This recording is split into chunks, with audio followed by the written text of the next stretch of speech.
రోజు శనైశ్చర అమావాస్య.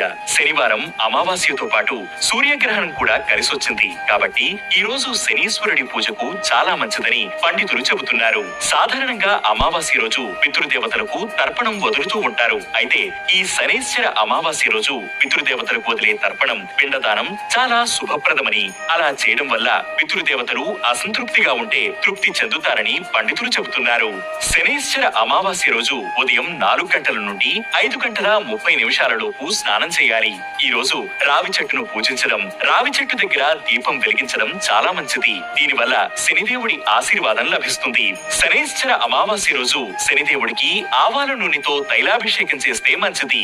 అంతేకాదు ఆవాల నూనె, నువ్వుల నూనె లేదా నల్ల నువ్వులు, మినప్పప్పు దానం చేయడం వల్ల కూడా జీవితంలో ఏదైనా పనులు చేసేటప్పుడు కలిగే అడ్డంకులన్నీ తొలగిపోతాయి. ఓం శం శనైశ్చరాయ నమః అనే మంత్రాన్ని 108 సార్లు జపం చెయ్యాలి. పేదలకు ఆహారం పెట్టడం, అవసరమైన వారికి సహాయం చేయడం వంటివి చేస్తే చాలా మంచిది.